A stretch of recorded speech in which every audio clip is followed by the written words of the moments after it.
Hello, everyone.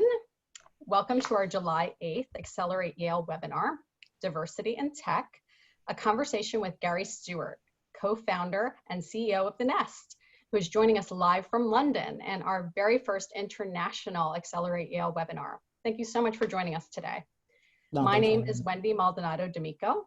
I'm Yale College class of 1993, and I'm also a member of the leadership teams of Accelerate Yale and Yale Angels. Accelerate Yale is a global community of alumni and friends of Yale who are engaged in innovation, tech, and entrepreneurship. We're delighted to have today's webinar co-hosted by the Yale Black Alumni Association and co-sponsored by Careers Life in Yale, and made possible by the Yale Alumni Association's shared interest groups. Before we introduce our speaker and moderator for today, I'd like to review a few operational items with you. Please note that this webinar is being recorded and that all participants are muted. Our session will last 1 hour and we'll reserve the last 25 minutes for your questions. If you have a question that you'd like to submit to Gary, please do so via the Q&A button at the bottom bar of your screen.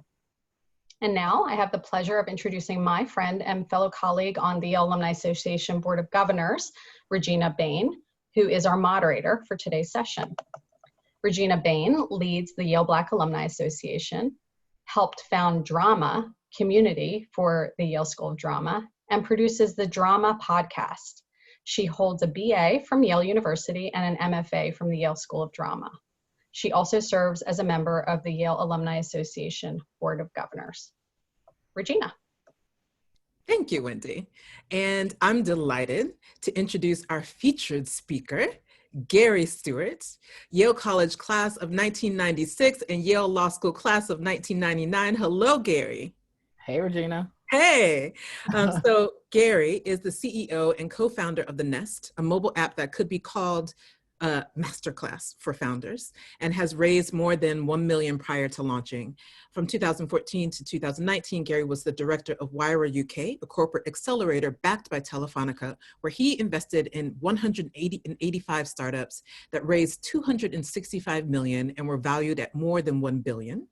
From 2010 to 2014, Gary was an associate professor at entrepreneurship at IE Business School in Madrid, in addition to being the CEO of Wira Spain. And he launched his first startup in 2005, which was a property search engine that raised 4 million before eventually being acquired by a publicly listed company. Before becoming an entrepreneur, Gary worked as a lawyer in New York, London, Madrid, and Barcelona, and he graduated magna cum laude, Phi Beta Kappa from Yale College, and was the executive editor of the Yale Law Journal at Yale Law School. He is a governor of the University of East London and has been twice on the power list of the most influential Black people in the UK. Gary, welcome. That introduction sounds better when you do it. You're amazing. The content is there. The content is there. So you've been a lawyer. When did you realize that you were also an entrepreneur? Actually, looking back on it now, I realized it probably was when I was at Yale.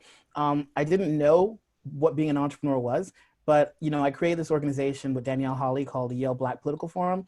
And it was at that point that I guess I just knew that whenever I saw something that I didn't quite agree with, I believed that I could change it by creating an organization to do it. So the Yale Black Political Forum, looking back on it, was probably my first, kind of entrepreneurial endeavor. And for people who don't know what it is or was, it was basically, someone had invited Charles Murray to come speak at Yale. Charles Murray wrote a book called The Bell Curve that basically argued, as far as I understand it, that Blacks are genetically inferior, and so we will always be at the back of the queue. And so I just didn't really understand why we needed to hear that. People said it was an academic piece of work, so as Yale students, we should listen to it. And I asked the question, well, when do we get to hear Black people who have, also controversial points of view being invited to Yale to speak?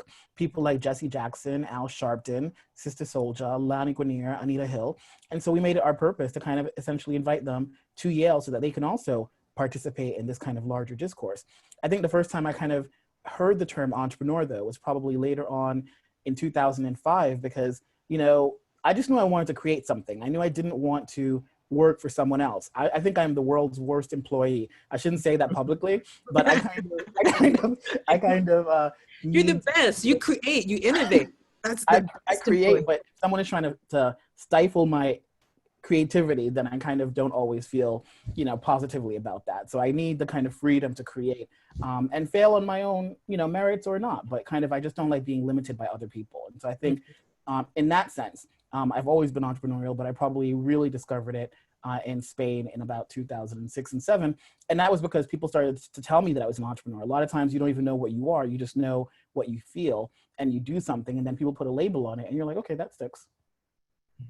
So you went to Spain relatively early, actually to Europe relatively early in your career, and now you call London home. Why did you make that decision? And are there any plans to move back to the US? So there were a number of different reasons. I think one was I just didn't want to be in the US after the whole George W. Bush thing. So, I mean, that turned out to be now like kind of like the least of it in comparison to what we have now. I think two is that like I was coming to grips with my sexual identity. And so I kind of knew, this is like all before the internet and Facebook and stuff. So I kind of knew that New York felt very small to me because I'm like, let's go see what a gay club looks like. And then all of a sudden I'd like bump into 5 people and then I would get a call saying, hey, Gary, we heard that you were at the gay club. And I was like, okay, I might need to go a little bit farther away. And then I think the third thing is, I had gone straight through undergrad and law school and I kind of felt like I deserved a break, because I kind of had in my head that I was only going to go to Europe for like a year or two, kind of like, a gap year or something, or gap couple of years. And then I would kind of come back refreshed. But then I came to Europe and I'm like, hey, this is actually kind of cool. I kind of understood why Tina Turner and before her, like Josephine Baker and people like that felt that they had a certain freedom in Europe that they didn't have in America. I'm not saying that being Black is easy in Europe, but I feel like here I have the luxury of being American. So it's the first time that I've ever felt like privilege in some sense, because everyone like in Spain and stuff like that, they identify me as, that he's the American or he's the Yale.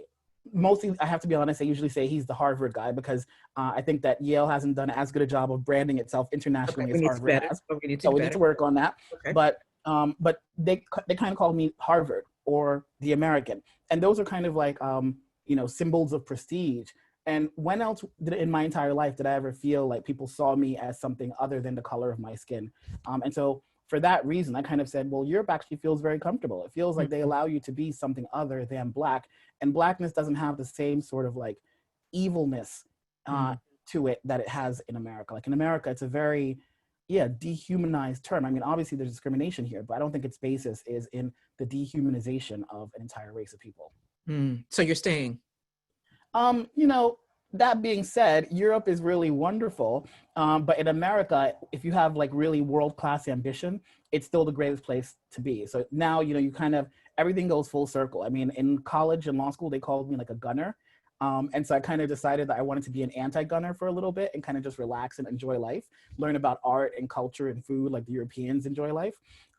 I think I'm getting to the point though where I'm like, you're getting kind of old. It's time for you to kind of get back on that gunner track and just really just knock it out of the park like you can do. All right. Well, we're excited for that. And you talked about what's happening in our country today, and America is in the midst of a cultural reckoning related to race and centered on Black Lives Matter. And we've seen protests of George Floyd's murder in some European capitals. How are you experiencing this time, both being as a person, but also in Europe? And what do you think that it will take to sustain this in America and beyond? Okay, so how am I experiencing it? Like, I'm really not experiencing it, I have to say, in the sense that I'm like, been there, done that. I have to, like, what I wrote in the Forbes article is right, which is that like, and especially because there was like such a quick succession of them where it was, first it was Ahmaud Arbery, then it was like the Chris Cooper thing, then it was like George Floyd, then it was like, and it was just like every day, if you want to look, you're going to find evidence of Black people being treated badly and or killed. And it's something that goes back hundreds of years, ever since, even before we got to this country, like if there were too many Black bodies on the ship or the ship was, too heavy, they would just throw Black people overboard, in the middle of the ocean. So the kind of undervaluing of Black lives took place even before we physically set foot in the United States or in the Caribbean, which is where my heritage is more focused on. But it's kind of like, so it's like, am I surprised? No, you know. I think that what I find surprising this time is that people actually seem to matter, because I think that all throughout college and law school, people were like trying to convince me that the world was colorblind and that I had a chip on my shoulder. And 20 plus years later, they're like, well, maybe he wasn't so crazy and paranoid. Maybe actually there's something there. And I'm like, why did it take them so long to see it? You know? But now that they finally seem to see it, I'm like, let's keep the pressure up. I think the key this time is that, like, and this is going to hopefully sound not too counterintuitive, it's to make sure that white people are involved in keeping it up, because I think that Black people have always known what the problem is. It's when white people start realizing that there's a problem. I saw some polls the other day where they were saying if 53% of Republicans said that they thought that Black Lives Matter was an issue and that, like, we needed to correct some of these injustices. And when I saw that, I was like, whoa, because I would never expect Republicans to think Black Lives Matter or to even publicly make these sorts of declarations. So I think the key is like keeping the pressure up on the white people, not being too harsh on them either. Allow them to make mistakes, allow them to ask dumb questions. Don't make them feel kind of like stupid or silly. This is not the moment to kind of go through all of the grievances for the last 400 years in, like ad infinitum. Like, we can kind of get that out there, but then let's focus on the solutions, and the solutions are going to depend on us building them together. Black people are still a minority in the country. We can't do it by ourselves. So I don't want to just sit around shouting forever. I want to actually focus on changing the system. And to do that, we're going to need lots of white allies as well as other groups. So I think that that's where my focus is. So let's focus on that. Let's focus on the solutions that you have put forward. And you had an article in Forbes recently at the beginning of June, and you identified actionable steps specifically for the tech industry to address lack of funding, support, and representation of Black and Brown entrepreneurs. So can you outline what those actionable steps are? Yeah, so I think the first one that I mentioned, testing my memory, is that we need Black people to come together. Right? Because I think in the US, we do a better job of this, but in Europe, for example, because they didn't have the same history of slavery, you have a lot of people who had more of a kind of colonial experience, then you still get people saying, oh, I'm not British or Black. I'm not even Black. I'm Nigerian. I'm Ghanaian. I'm, from all these random countries. Like, I mean, I'm from a random country too, so I'm not trying to say that, but I never thought like I'm Jamaican first and foremost. I'm like, I'm Black first and foremost, right? Even though I was born in Jamaica, like literally, right? So I think that here, when you come over here, people, they view their identity more through like nationality, even if they're Black. And in the UK, Black people are only 3% of the population. So I'm like, how are y'all ever gonna get any sort of meaningful influence if you're always divided? Right. And I think that this happens in lots of different contexts, what we usually call like crabs in the barrel, but I think it's particularly a problem in Europe. And I think that because most white people in Europe don't even want to acknowledge it, then they can play Black people off of each other. And so Black people end up kind of like fighting over the crumbs, the largesse of the kind of like white donors and the white, politicians who say, here's like 10,000 pounds or 20,000 pounds. And so you never really get to the root of the problem. So the first solution I said is we need to kind of come together. Like, this is a common, I wish, this is going to sound really rude, I hope it doesn't, it would be wonderful if I didn't feel any affinity to other Black people. Now that's going to sound crazy, but it's not. What I'm trying to say though is our affinity is from a shared experience of suffering. That is what kind of brought us together, even though probably in Africa, we all belong to like different tribes and stuff like that. Some people selling other people, or whatever the case may be. So as long as that shared history of suffering continues to affect us or afflict us today, then we all need to continue to work together, because whether I like it or not, you and I are bound up in this together. And I just don't understand people who can't see that. And I think that kind of getting people to see that, especially in the Black community around the world, is a big part of the problem. I think, and so that's why I said, things like kind of creating directories of organizations that are trying to make substantive change, things like having events where Black people actually come together and lobby. I'll give you an example of where this idea really came from. So I went to Silicon Valley and I was talking to this guy named Steve Blank, and he's like one of the big names in kind of like tech entrepreneurship. And I asked him, first I said, what do you think about British entrepreneurs? And he was like, well, they don't really have like a kind of collective identity. Like Israeli entrepreneurs do, even freaking Estonian entrepreneurs do, like it's a small country, but like British, they haven't done any work in terms of creating a brand. Okay, I was like, okay, cool. So I'm like, so what do you think about kind of like minority groups? Why do you think Black people haven't gotten around? He's like, I don't know, but the Indians have spent the last 20 years or 30 years in Silicon Valley having a huge event every year where they kind of network and they come together, and lo and behold, 20 years later or 30 years later, you have the CEO of Microsoft being Indian, and you have the CEO of Google being Indian. Is it because Indians are necessarily smarter than all Black people? No, but I think that what they do have is a kind of like collective approach, especially in these different markets, that then allow them to, well, someone's saying the CEO of IBM is also Indian. Wonderful. Probably there are no CEOs of major tech companies that are Black, right? So the point is that, like, unless we lobby together, we're never going to get anywhere. Another point that kind of proves this, and sorry if I'm belaboring this one point, is I was like trying to figure out, I was like, so in my career, what do I need to do to get to the next level, right? Because I'm like, okay, the old Gary's coming back. So I'm like, what do I need to get to the next level? Wait, where did the old Gary go? I was on kind of like a European break for a little bit, but the old Gary's coming back for real. So then I was like, okay, so I went to an event with Ursula Burns, right? Burns. She was the CEO of Xerox. And she was up there and she was talking about, you know, what Black people need to do is we just need to work hard. That's what I did. And I went up to her after. It was like a small, like intimate group of like maybe 15, 20 people. And I was like, you know, I just don't agree with that. I'm like, because I'm really smart. I work really hard. I'm not really seeing that the doors are always opening for me. So what is it that I'm doing wrong? She's like, let me tell you how I got my job. She was like, what's his name? I'm remembering Clinton's best friend, Vernon Jordan.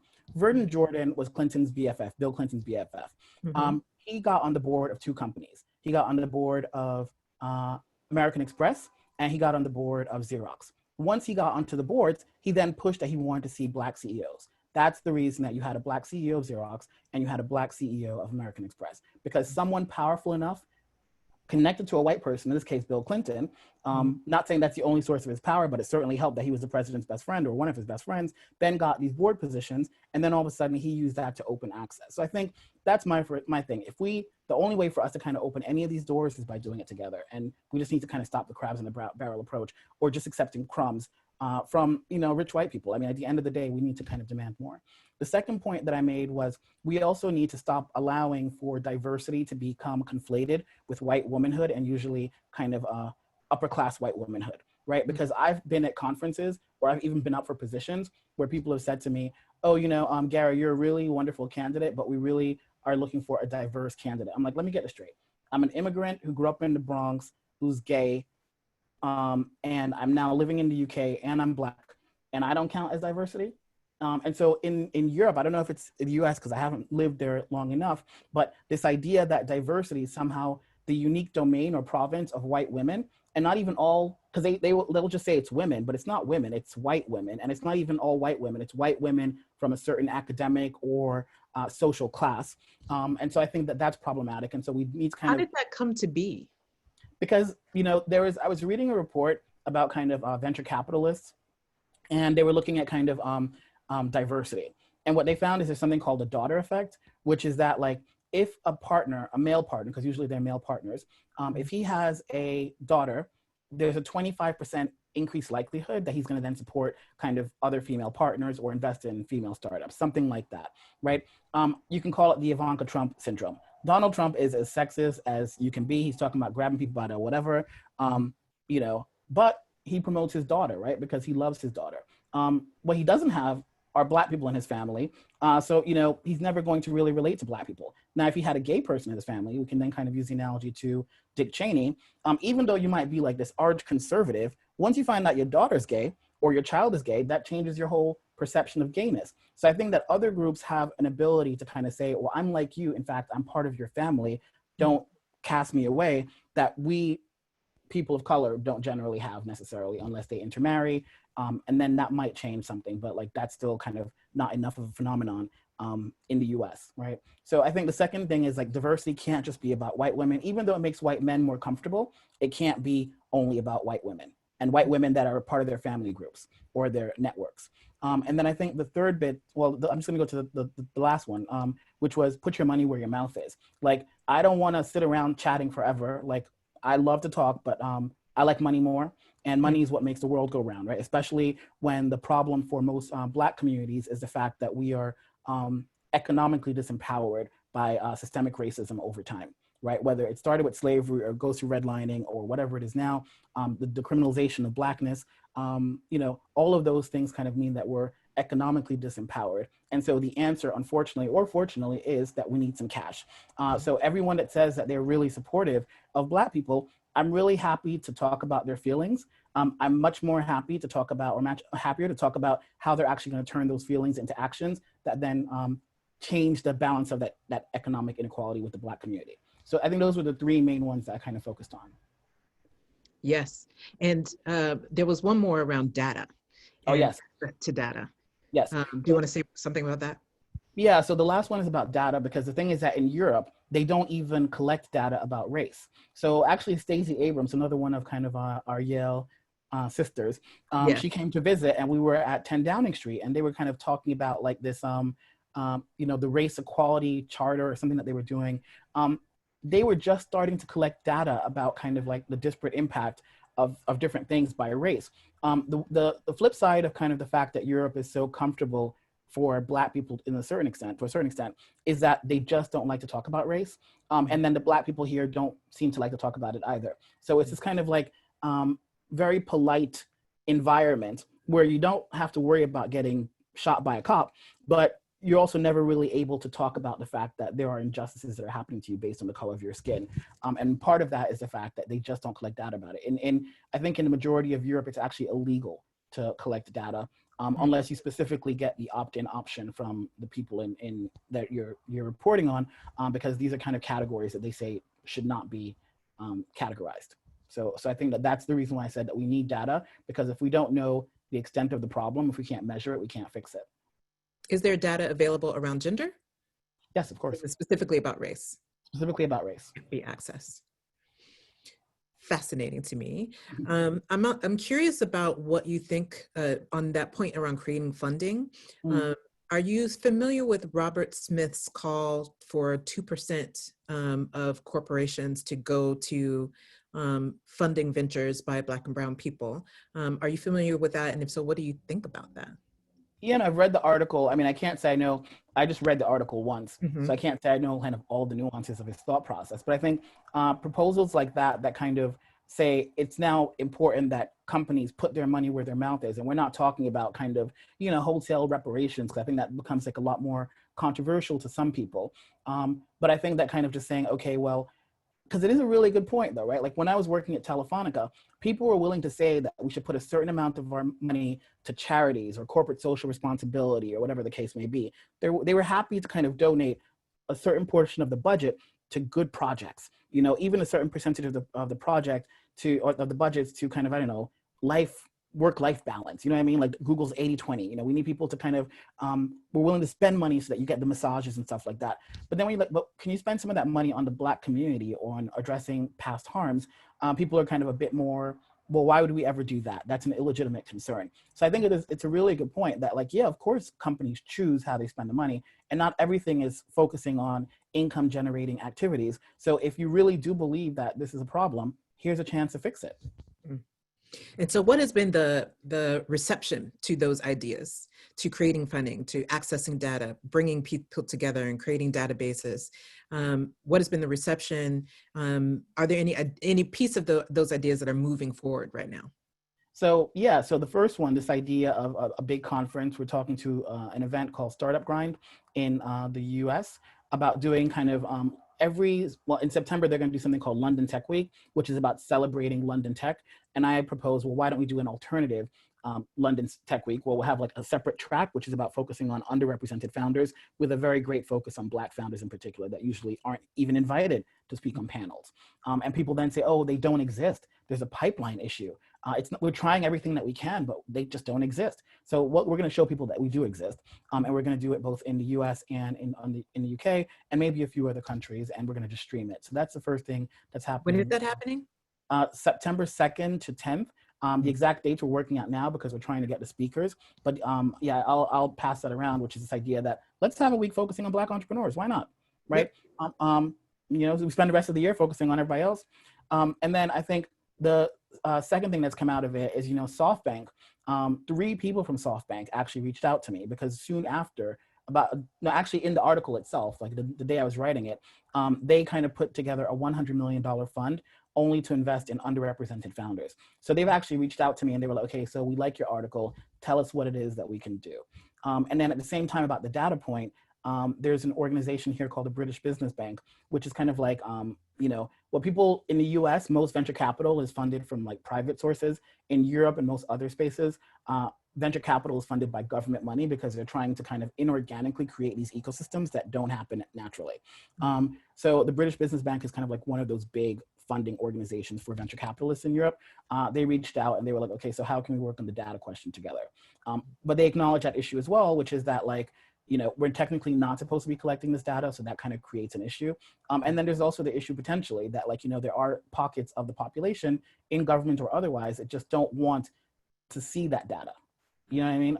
So those are the issues that we're going against. But like, yeah, the reaction's been pretty positive with like really kind of big name groups reaching out. Google reached out to me as well and asked me to talk to all of their Google for startups people around the country, just about my experience as a Black entrepreneur, which I thought was really, really good. And now they're saying, they might even be able to kind of offer some level of support. So I think that the intention is there from a lot of really powerful people to try and understand why is it that they might have been so blind to something that we think is so obvious.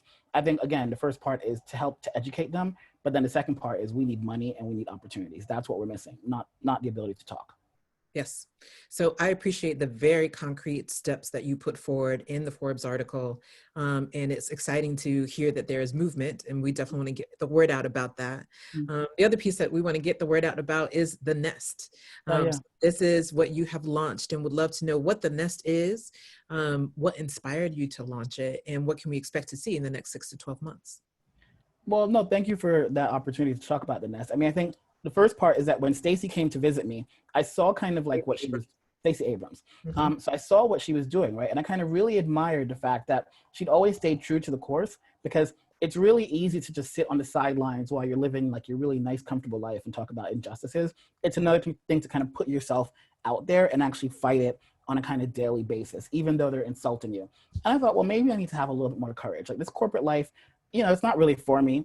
And on top of it, I'm not really sure that they're ever going to give me the professional outlet that I want. Like you always get the perception that you're the only one in the room, and people seem to think that that should be good enough for you to be the only one in the room. And I'm like, why would that ever be good enough for me, right?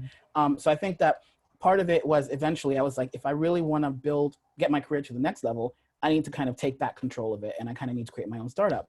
And because at the end of the day, I do think that creating your own businesses, that's the only real way to make a lot of money.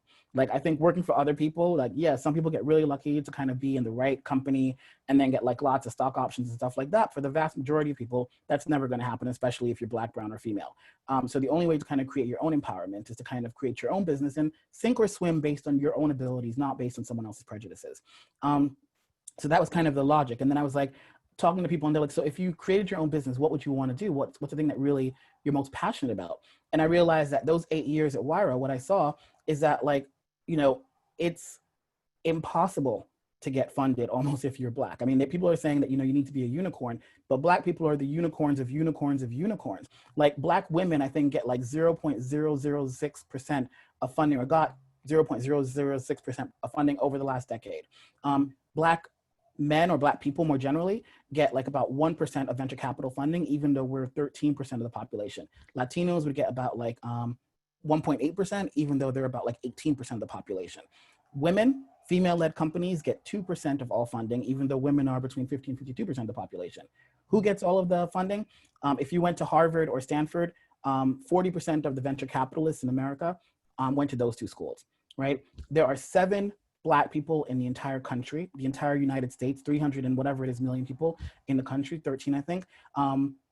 7 people at venture capital firms with any decision-making authority that are Black, right? So the problem is really vast. And then I think it's probably better in the US than it is in the UK. So, and in Europe more generally. So that gives you a sense as to the extent of the problem. And I thought, well, I've spent a lot of my life learning about this, so let's fix it.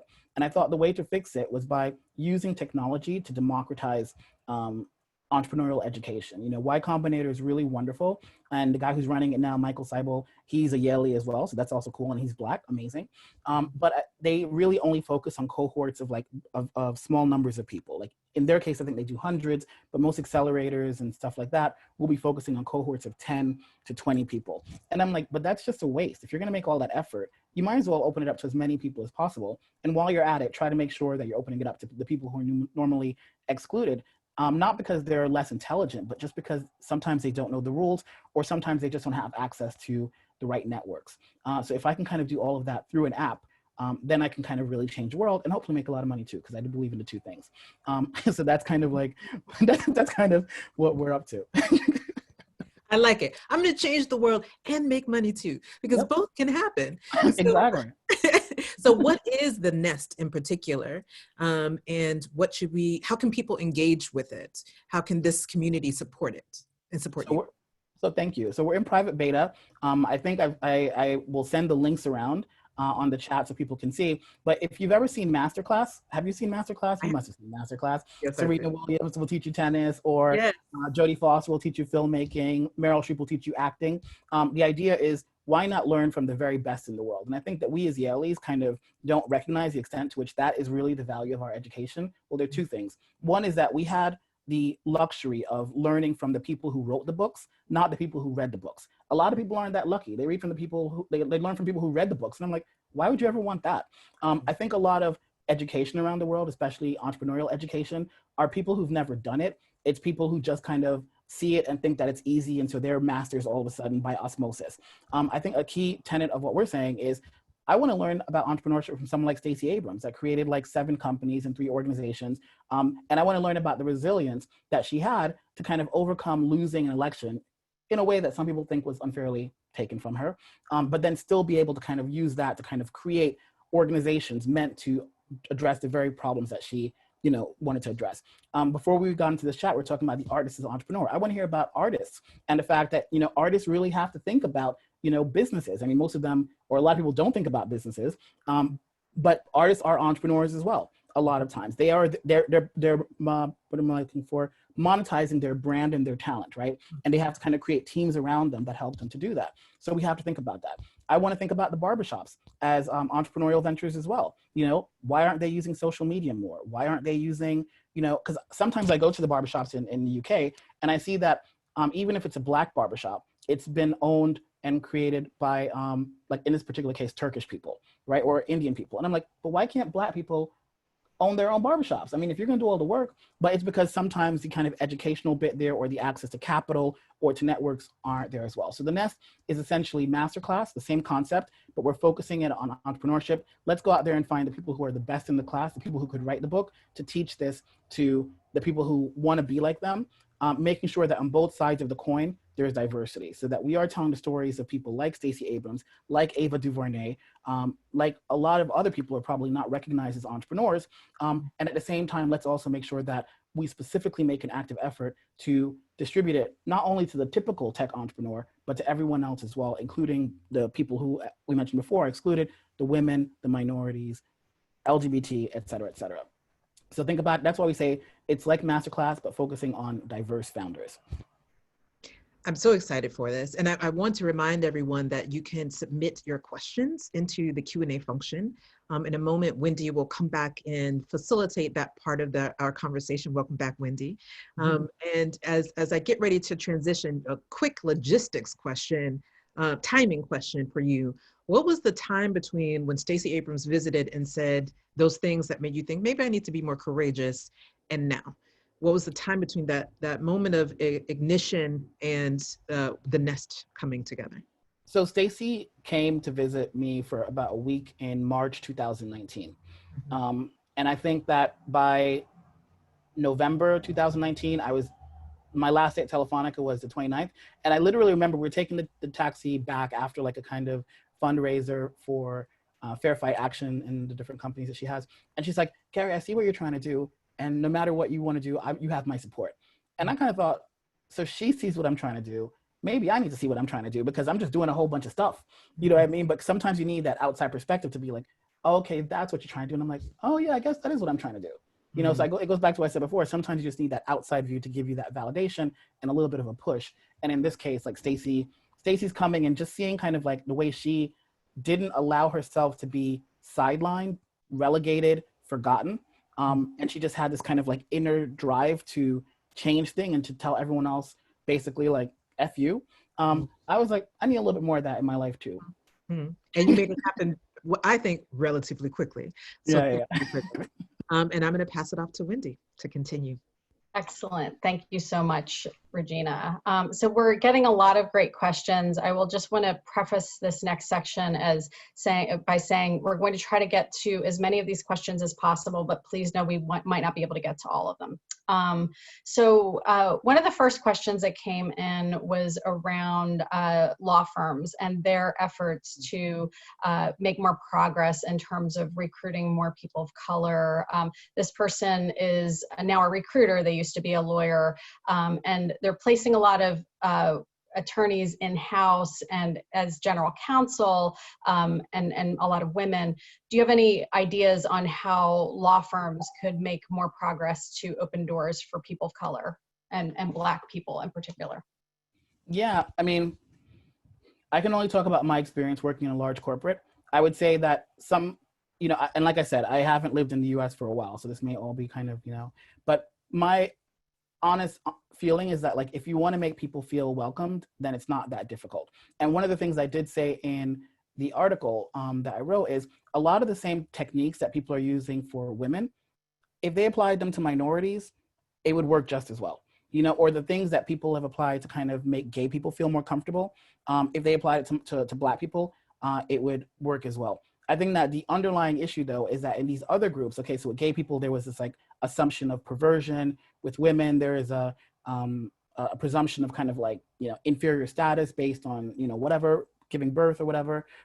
With Black people, there's a presumption of criminality, right? And I think that that's the thing that's always hard to kind of come up against when you're in these professional environments, because you know that even though everyone's being really polite, there is something that's there that's kind of in the very fabric of every conversation, every assumption about you, and it's gonna show its ugly head at some point. So I would say, if you wanna make people feel comfortable, address those, change the fabric, address the fact that this exists. When a Black person tells you that this has happened, and even if they don't tell you that it's happened, know that it is happening and try and fix it. Because I do feel that for me, you know, I only spent 8 years in the corporate, and before that I spent like, I think maybe a total of 5 years working in law firms. The big issue is that I just didn't really feel seen, acknowledged, or like they really wanted me to be there. I felt like a lot of times I felt like they thought they were doing me a favor. And like I said, in the context of a large corporate, I didn't really feel like anyone was invested in my career progression. I feel like they felt like I should be happy to be there. And I wanted more. And I don't think that I was encouraged in the same way that I would have been encouraged if I were a white guy. Thank you. Joshua would like you to speak more about your transition from law to tech and entrepreneurship.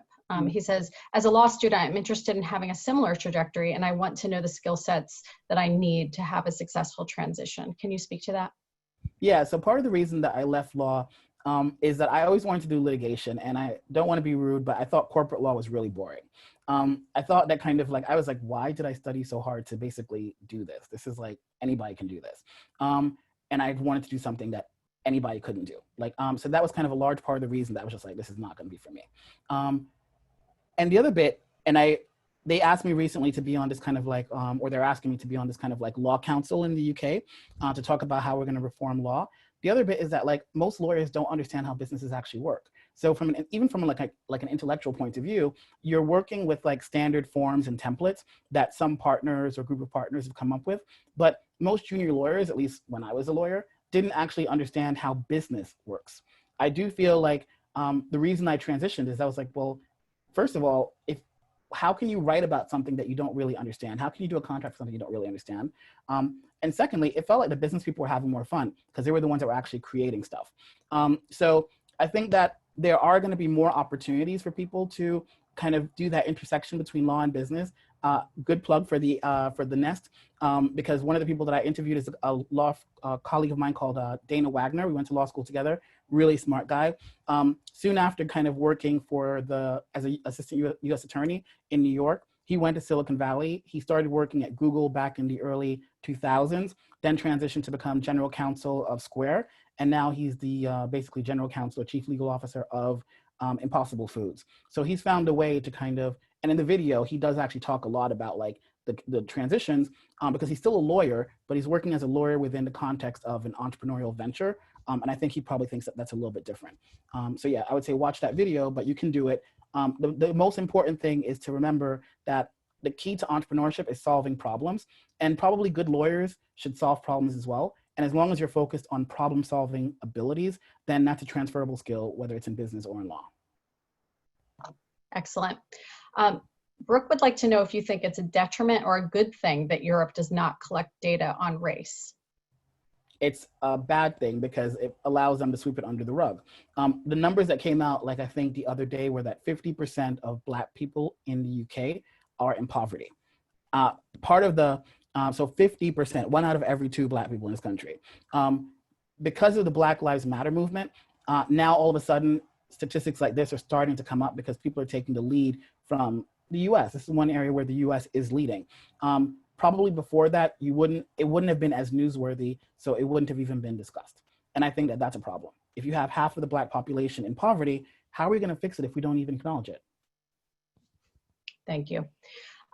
Ryan says, given many diverse founders get stuck either at the ideation phase or they don't have funding to scale, what would you recommend to turbocharge a Black entrepreneurial renaissance? Networking.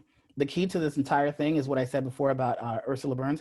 Now that I've actually been in the tech ecosystem for the last 15 years, it's going to sound a bit hypocritical, but I'm actually not finding it that terribly difficult to raise funding because I have like a really huge network. So the key to funding is that you have to remember how venture capital started. It was a bunch of people who were friends and worked together that made a lot of money, deciding to kind of pool their capital and invest in other startups, right? That's essentially how it started. They did not take into account diversity. It was like, and a lot of it is still like that. Groups of friends, usually kind of very small groups, 4 or 5 people getting together to pool capital, work together, and invest in startups. If you kind of then see that there's been a kind of proliferation of the venture capital ecosystem based on that model, then there are like a lot of really kind of small closed networks, and the hard part is getting into them. It's not about having a good idea. If you kind of have enough traction, right? So if you have an idea and you start to generate lots of traction, like Mark Zuckerberg with Facebook in the Social Network movie, they will come to you because they're greedy enough and they will see the opportunity. If you don't have monster traction, which happens very infrequently, then what you need to have are really, really good networks and access to the people who can, and that's, I think, my #1 key to life generally. If a decision is being made by a small group of people and there's no one in that room that is advocating on your behalf, no matter how brilliant you are or how wonderful you are, you're not going to get it. There needs to be at least one person in the room who is backing you. So try to make sure you have that one person in the room. Otherwise, you're probably wasting your time. This belief in like blind meritocracy, I think, is an illusion. It's all about kind of power dynamics and knowing that you have a supporter who's going to fight tooth and nail for you when the door is closed, not in your face.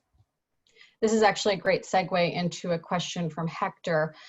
He says, intersectional issues are at play with Black and Brown founders who are often from low-income backgrounds. Can you comment on how people in this group can raise angel funding or very early stage startup funding since they can't ask their immediate network for funds? I would love to quit my job to work on the many startup ideas I have. So I think that one of the other insights that came out in a lot of the chats was that most people, Black, Brown, whatever, couldn't afford to kind of quit their day jobs either to create startups. I mean, it's a rich person's game, right? This idea that you're going to ask your family and friends for 200,000 pounds and then, or dollars, and then on top of it, you don't really need to work or earn any income for like a year or 2. Like, I don't really know how many people have that luxury. I certainly didn't, and I still probably don't. I can't just like say, I don't need money for like 2 or 3 years. And I'm going to ask my friends and family for all this money. I think it goes back to what I said before. It's more difficult if you're Black and Brown, but it's not impossible. Especially if you have a Yale education, you already have a foot in the door. Like, what you have to do is you need to leverage that network. I think before we got on the chat when you were talking about some of your friends who kind of endowed departments at Yale or whatever, get to know those people. You know what I mean? They can open the doors for you. One of the things that there was a white guy that I interviewed, and he's like a good looking, kind of very well-spoken white guy. And he was talking about how he could not have been a venture capitalist when he was younger because he went to UVA. And he was like, at the end of the day, the schools that have the biggest endowments are the ones that are kind of giving a lot of money to venture capitalists in Silicon Valley. And so that explains part of the kind of like, kind of disproportionate number of people from those schools. So Harvard has a huge endowment. Harvard gives a lot of that money to kind of venture capitalists. Harvard then has a lot of influence. Stanford, the same thing. Yale is not doing that badly in those circles as well. Use your Yale networks. Do not be ashamed or afraid to use your Yale networks if you're a Yalie. And I'm assuming most of the people listening are Yalies. It's actually, and the weird thing is when I was in Europe for 20 years, I kind of distanced myself from my Yale network. And now I'm coming back to it because I'm like, it's really freaking powerful. You can kind of get to anybody because of the fact that you're a Yalie almost. You just have to kind of play and leverage a network. Excellent. This actually leads to another really great question from an attendee. Because venture capital is so white and male, what do you think could lead to more Black, Indigenous, and people of color decision makers either in or influencing VC? So this is one of the points I made in the article as well, which is that the people who, venture capitalists do not usually put the bulk of their own money at stake anymore, at least to kind of invest in startups. Usually what they have to do is they're raising money from pension funds, or they're raising money from university endowments, and some high net worth individuals. Those are the folks that can pressure them to say, actually, we want diversity to be one of the ESGs. I think it's called environmental and social goals or whatever, something like that. But there's a whole category now of people that are saying, when we give you our money, we need to kind of make sure that you're telling us in a kind of metric-driven way what you're doing from an environmental point of view, what you're doing from a diversity point of view. Sorry, environmental, social, and governance. Thank you, panels. Thank you. So ESG is kind of becoming bigger and bigger, and they're saying that the millennials are going to drive this to the next level. So people who are giving funding should kind of condition the funding on diversity goals if they actually believe that to be important. And again, by diversity, I don't just mean white women. I also mean Black people, brown people, Indigenous people, any group that they think is underrepresented. But these are, taxpayers and other people, kind of hold people accountable if the numbers aren't what you want them to be. That's the best way. People will follow and do what you want them to do if they don't get the money that they want, if they don't do it. Here's another question related to that. Can Black, Indigenous, and people of color and other historically marginalized global majorities change industries, like laws built against or those that disfavor these communities from the inside? Or do you think that we should seek out our own spaces and make our own businesses outside of those established networks? I think making our own businesses, I believe in both, right? So Rihanna partnered with LVMH, Fenty Beauty. Apparently, she's like now the richest female artist in the world, because I think she made like $300 million last year, right? Because Fenty, you guys, I guess in the US have Fenty as well, right? It's not just a European thing. So, she's basically said, I think that we should have cosmetics that look like, that work for people of color. That's a really huge market. Okay, in that particular case, she got like a powerhouse like LVMH, who kind of saw her kind of potential with social media to work together. She's made a lot of money, they've made a lot of money, and they've actually helped a community of color, right? She's now doing the same thing with like women who don't fit the certain kind of like, stereotype of like beauty or whatever, like the Victoria's Secret. She's showing that there's a huge market for that as well. So I would say it's always about kind of like being able to think outside of the box if you really believe in something, but then don't be stupid. Go out there and get the funding. Don't use your own, like my first business, the major thing I learned is don't always put everything you own into the business. Better to get outside investors so that you can at least kind of mitigate the risk or control for the risk. And so like that's going to mean, at least in the current world, that you are probably going to have to go out there and get like white investors or white partners, whatever the case may be, but that's okay. That's okay. As long as we all get rich together and we solve the problems together, it's all good. Okay. One attendee asked the following: with all these recent pledges to fund and support Black businesses, is there a risk of valuations being inflated? Not really. I mean, I think that the risk of valuations, I mean, most VCs will still kind of use some sort of benchmark to figure out like what the right valuation should be. So at least in my case, I haven't seen like inflated valuations. What I have seen though, I haven't seen inflated valuations. I would say that would be a really nice problem to have if Black people were getting so overfunded and so much money was being put into the Black community that we could then worry as a secondary concern about inflated valuations. We're still very far away from that. Okay. Naomi asks, for any VCs in the audience who might be at a loss on how to find diverse founders to fund, what would you suggest? Are there feeder organizations they can build relationships with? That goes to one of the questions that Regina asked, which is why I said that we need to start having directories that allow people to see that we do exist. And again, it's not only VC. So there was a really wonderful article in the New York Times talking about how even in philanthropic circles, 86% of the people that work in foundations don't have any Black friends. So who gets all of the money from the foundations? White people that say they're going to solve the problems for underrepresented people. Right? So it's not just a VC problem, it's a human issue. It's kind of, as long as you're only willing to look within your own social networks, and your own social networks tend to be mostly segregated, you're going to think that Black people don't exist, or that they don't exist beyond the stereotypes that you see on TV.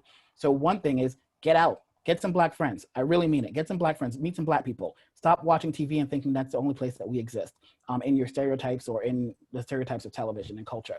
And then secondly is then do try to kind of reach out to some of these organizations, because in most communities, there are lots of organizations that are out there trying to support minority founders, and most of them are underfunded.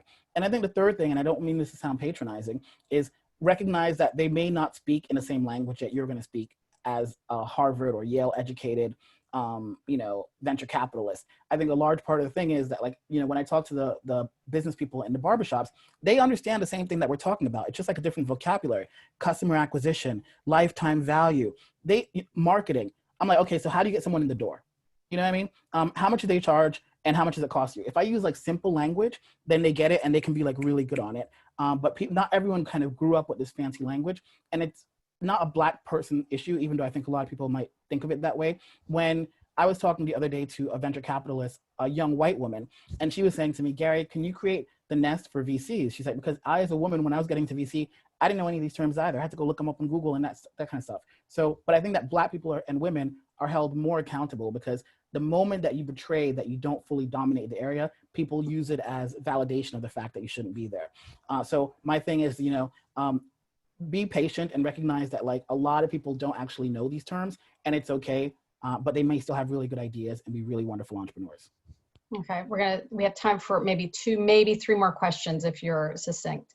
This leads into the next question. Is there a masterclass for learning how to become an effective venture capitalist for investing in the Black community? So that was the point that I just made, which is that there should be. Okay. Who's your target user? Who's your target user for the nest? We say it's the 95% of people who will never be taken seriously by a venture capitalist or by an accelerator. Okay. Let's see here. One quick question that came in earlier from, I'm sorry, my apologies, I just lost it. Okay, Teresa says the following: I'm the only Black on an all-white board of a foundation with $52 million under management focused on community health. What type of program should I encourage them to create, maintain, and sustain, as well as measure, in order to help the Black community? Oh, wow, that's a really kind of open and big question. I would say let's chat, add me on LinkedIn, and then maybe I'll have more concrete ideas. But I would think that if you're the only Black person, the main thing is to try and bring in other Black people into the organization, and so that you're not the only voice for the entire Black community. We're not a monolith, and you can kind of, if there's more diversity, we are 13% of the population, try and bring some of those voices into the organization. That might be one of the best things that you can do. Okay, thank you.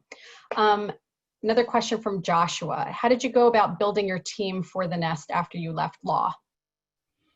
So, I mean, I left law a long time ago, so this is like, the number one thing I think I've learned is, Reed Hastings came to Telefonica to talk to all of the global directors, and he was talking about how he hires people, and he called it the keeper test.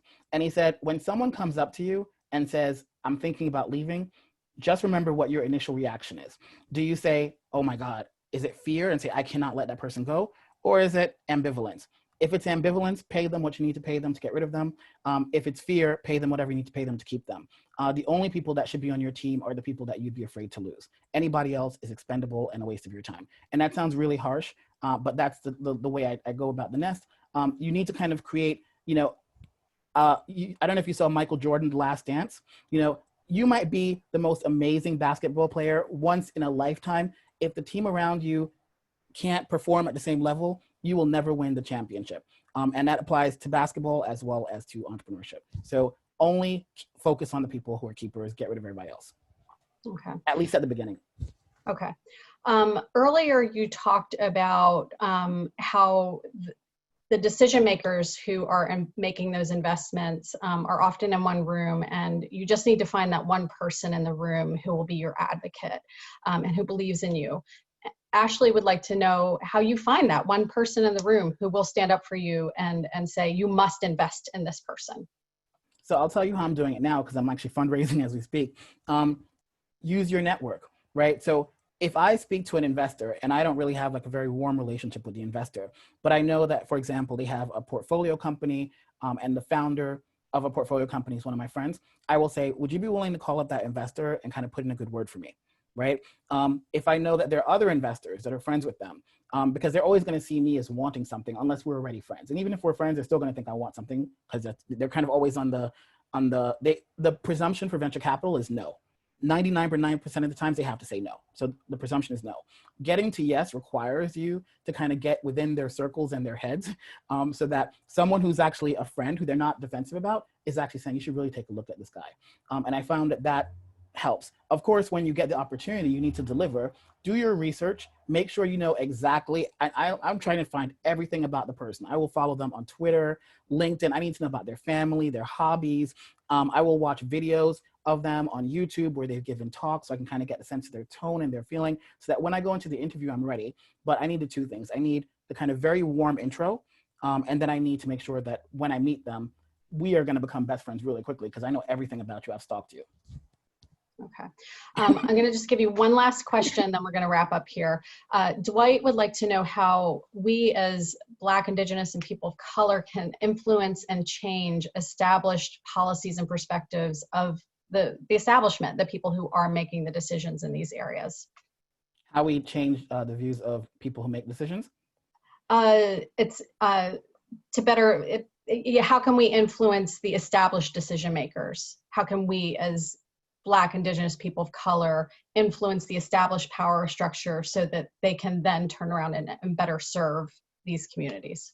By becoming a part of the established decision-making structure. This goes back to the Ursula Byrne questions.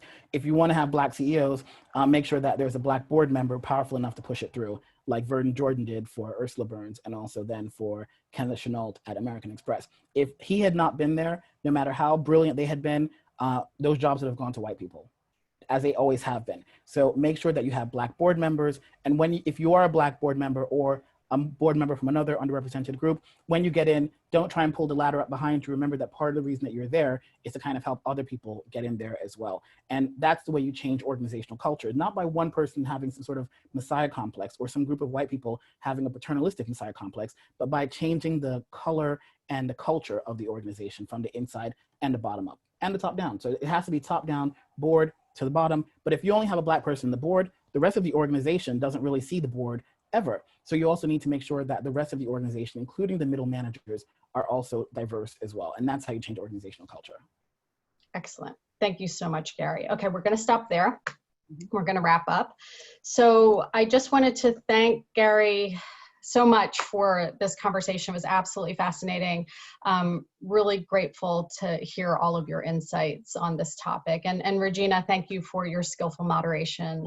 You're just such a pro. We wanted to thank all of our participants for your questions. Sorry, we couldn't get to all of them. We tried to get to as many as we could. And Accelerate Yale would like to thank the Yale Black Alumni Association for co-hosting today's session. And we also wanted to thank Careers Life in Yale for co-sponsoring today's webinar. Today's webinar was made possible by the Yale Alumni Association shared interest groups. A recording of today's session will be posted on the Accelerate Yale LinkedIn page, Facebook group, and YouTube channel, and will be shared with all registrants of this webinar. It'll also be posted to the Yale Alumni Association Vimeo channel later. Once again, a huge thank you to Gary and Regina for a very illuminating conversation on diversity in the tech space and all of the work that remains to be done to level the playing field. Thank you, everyone, and carry on with the rest of your day and evening. All right, Bye. thank you. Bye.